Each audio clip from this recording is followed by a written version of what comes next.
entering and staying in Qigong mode. That is going to be the topic of this episode of Qi Life.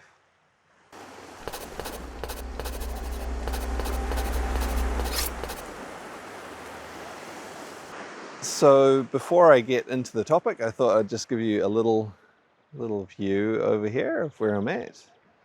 There's a nice little, the end of the sunrise going on there. Beautiful morning right here. All right, so this topic was a request from someone who watches the channel, and so I'll try to get into that a little bit. So probably not exactly the words I would have used, but I think it's an interesting topic maybe to discuss. To begin with, I think it's probably helpful to have a little bit of a look at, well, what is Qigong mode? What could he have meant by Qigong mode? Because potentially you could do the same activity, the same movement, standing still, different things that we do in Qigong, and not really have it be Qigong. You could do the exact same thing and it wouldn't be Qigong. So what is it that makes it Qigong? What maybe is the essence of Qigong mode? And I'd say quite simply, if we look at, well, what is Qigong? So Qi means energy, Gong means work or skill. The energy part there and the working with energy is the essence of Qigong. So therefore, Qigong mode would be to be in a mode, in a state, where you're paying attention to your energy and working with it. Having some influence on it, directing it in some way perhaps. Or again, at the very least, having some awareness, some attention on it. And there's a lot of value in this. This is why we do Qigong. Because by being in this state where we're paying attention to our energy, we're then able to direct it, of course, in very sort of mundane ways. That means that we do things like adjust our posture so that the energy can flow more freely, which is of course very good for our health. We do things like adjust our breathing to support healthy production and flow of energy. We take pressure off nerves. We encourage our body to have a healthy flow of blood. When we're moving, we move in a way that the energy moves freely, and so therefore a way that we're not putting excess pressure on joints and wear and tear on our body and things like that. So all of these things come from having that awareness of our energy, and there's more that comes from that as well in terms of like a subtle awareness. We can become much more insightful about how things connect together, how multiple things are influencing what's going on within us and around us. Because the energy that we experience is generally the result of many different things all happening together rather than just one thing. And so we start to see things as a whole rather than just as its parts. Now, of course, each of the parts are important to the whole, so it's useful to look at the parts as well. But we start to look at the collective action of things, both within our body and in the world around us. So that's a pretty useful mode to be in. So what are some of the things that we can do to enter into that mode where we're starting to pay attention to our energy and direct it and possibly even stay in it? Well, there's a few things that we do as part of our Qigong practice, often very simple, to help us to get into a state where we can pay attention to our energy and direct it more effectively. So the first one is we often start to work and be mindful really meaning aware, of our breath. The breath plays a really interesting role in how our body and how our mind works, in that it's the one function of our body that we can control easily, both consciously and unconsciously. And this is interesting because Well, to explain what I mean by that, if you think of the function of different organs inside your body, like, can you consciously think about your gallbladder and get it to release some bile? Okay, probably not. That's not necessarily impossible though, but that's something that's quite challenging. It's not an easy thing to do. Can you concentrate on your large intestine and increase the rate of peristalsis? That means the way all the little muscles contract to move things through the large intestine. Probably not. Or again, it's not necessarily impossible, but not an easy thing, not by any stretch. Yet with your breath, can you consciously choose to speed your breathing up? Yeah, of course you can. Can you slow it down? Can you make it bigger or more shallow? Can you hold your breath consciously? Yeah. Does your body also do all of those things unconsciously? Like without thinking about it, if it needs to speed up, does it speed up? If it needs to slow, yeah. If it needs to slow down, it slows down, and so on. So almost all the functions, particularly of our internal organs, they largely, almost entirely, just function unconsciously. Whereas the function of our breath, which of course relates to our lungs and then has a flow-on effect to all the rest of our organs, well, largely, if we're not paying attention to it, functions unconsciously. But if we do choose to pay attention to it, well, then we can influence it very easily. And then by doing that, by influencing that one internal function of our body, we're then able to actually influence the others. So I mentioned things like, releasing more bile or increasing the rate of peristalsis in the large intestine. The breath acts as an entry point to start to influence those unconscious functions.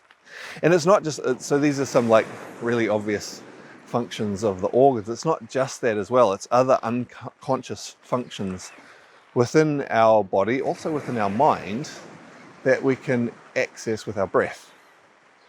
And so using the breath is a really great tool to begin with to start to really connect our mind and our body more fully. And in doing that, start to have both more awareness and more ability to direct what's going on physically, but also with the energy. So yeah, starting to be mindful of the breath is a good starting point. Now, there's different ways we can do that. It can simply just be noticing it. Often once we notice it, we then will consciously direct the breath. And that might be just very simply making it a bit deeper, making it a bit fuller, making it a bit slower. Or sometimes we use exercises where we work with the breath much more specifically. One that is really, really useful, particularly for connecting through to the unconscious functions, is a practice that's called breathing with the rhythm of the universe. And it's a particular slow, deep rhythm, which is actually sort of mimicking the movement of the tide around us, really slow and deep. And it brings our mind into a state of stillness where both the body relaxes, the mind relaxes. And you can think in terms of looking at the water. When there's ripples on top of the water, which the water's pretty still out there today, but there's some ripples on top of it. Well, the more ripples there are, the harder it is to see below the surface of the water, right? And as it gets stiller and stiller, it's easier to actually see what's beneath. And so you can think of our conscious mind as being above the water and the unconscious mind as being below the water. And when we get into a really deep, steady rhythm of breathing, what happens is that water gets stiller and stiller until we can peer below the surface more easily. So anyway, that's an interesting one to use as well. So yeah, working with our breath, becoming mindful of our breath. Another thing we do as part of our Qigong practice often to get us into Qigong mode is to then also become mindful of our body And again, it can be as simple as just being aware of it, just notice. But then often once we're aware of it, once we've noticed, we'll often make adjustments. We'll make adjustments to open up our joints so that we're standing, sitting, or lying, whatever posture we're in a way where the energy can flow freely. And by that, it means energy in the literal sense of energy, but it also means things where we're not compressing, we're not putting pressure on nerves, on blood vessels, things like that, but they're open, they can flow freely. And so having that mindful awareness of the breath and of the body, well, we're engaging our mind now as well. So what that means is, rather than having our mind distracted and thinking about everything else, whatever else might be going on, we start to have our mind focused on the present moment, and specifically, well, on our body, our breath, and then eventually we start to become aware of our energy directly as well. And that's when we can really start to work with it more effectively. So yeah, these are the three main tools we use in Qigong practice: mind, body, and breath. And through them, we start to be able to connect to the energy and work with it, do things with it. So that's something we do for our Qigong practice. Now, the question, or the topic for this vlog, was entering and staying in Qigong mode. So in terms of entering, these are the tools. I've sort of described a little bit of the process that we use. Often in order to, get comfortable entering, we might have little rituals in a way, little routines that we use. We're like, okay, first we might do some things to move our body to help loosen it up. We might stand in a certain way. We might do a particular breathing practice and so on. That makes it easy. We get into the habit of like, okay, I do these few things, and that helps me to really get into the state where I'm using my mind, my body, and my breath together. And then I can continue on with other aspects of Qigong practice where I'm working with my energy. We can potentially do something similar and carry that awareness of our energy through into other aspects of our lives. And the more we practice Qigong, the easier it is to maintain this energy awareness. Because what happens, typically, to begin with, and for a long time, when we're working with becoming aware of our energy and starting to have some influence on it, have some skill with it, is we'll do the things we need to, getting our mind, body, and breath working together to connect to our energy. And then we might maintain that for a while we practice. And then when we stop, well, then our attention goes on to other things, whatever it might be that we need to do. And then as a result of that, our posture is no longer quite as ideal for letting our energy flow. And then, maybe, our everything changes and we're not really paying attention anymore. And that's not necessarily a terrible thing, but it means that we're not getting those extra benefits of having that awareness of our energy and directing it to flow smoothly. But as we gain more experience and having awareness of our energy becomes just a more common thing for us, an easier thing for us perhaps, we're actually able to maintain that while we do different activities. Now, the easiest activities to do that with, to begin with, are monotonous activities. Ones that maybe have a continuous rhythm to them, and one where our mind doesn't have to focus too much on different things. So a great activity, for example, is walking, what I'm doing right now, because it has a continuous rhythm to it, or relatively continuous rhythm. Of course, it might change from time to time depending on how we're walking. And we're able to gently maintain this focus, this awareness of our energy while we're walking. And so there's a lot of really good Qigong walking practices actually, which focus on different aspects of our energy. And little by little, this can become a habit. And so we're actually maintaining awareness of our energy while we go about doing another regular activity. Other monotonous type activities, you might do something like when you're cleaning the dishes, when you're mowing the lawn, just simple tasks where you're like, I can actually maintain my awareness of energy while I'm doing this. And then more and more, you can actually bring it into other things as well. Even when you're, for example, talking to someone else, to be able to be engaging with them, and of course, like paying attention to the conversation, but at the same time, also having an awareness of your energy and what's happening with that, how you're responding, to keep your energy flowing freely so it doesn't get blocked up or something while you're responding to what's in the conversation. You might even start to be able to be aware of the other person's energy as well. And so on and so on. It can flow out into other things. And again, partly this just comes from developing habits of actually just turning your attention to your energy while you're doing different activities. Partly as well, you can use the same sorts of tools that we use in our specific Qigong practice, rather than just our daily lives, as a way, if you find that you don't have that awareness of your energy, to bring that awareness in. So take a moment, again, for example, if we take the more challenging example I had there of being in conversation with someone rather than just a monotonous activity, while you're talking to them, possibly to take a moment while you're doing that to be aware of your breath. Notice, how are you breathing?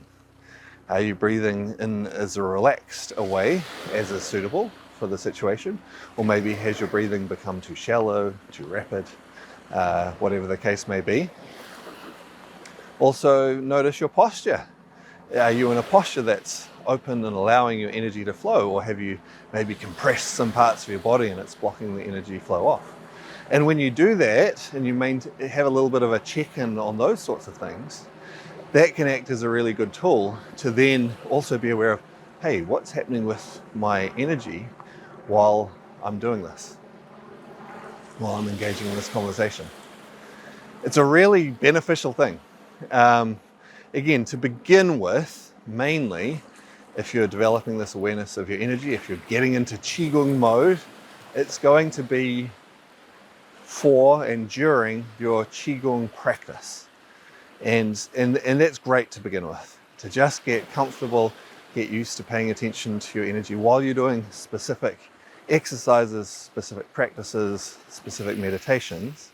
And then once that gets comfortable, once you become familiar with that, you can start to look to expand that out more broadly into other areas of your life. All right, hopefully that gave that topic justice, maybe a few interesting points for people. If you've enjoyed the vlog, please like, comment, subscribe, share, all those good things. And I look forward to seeing you on the next one soon.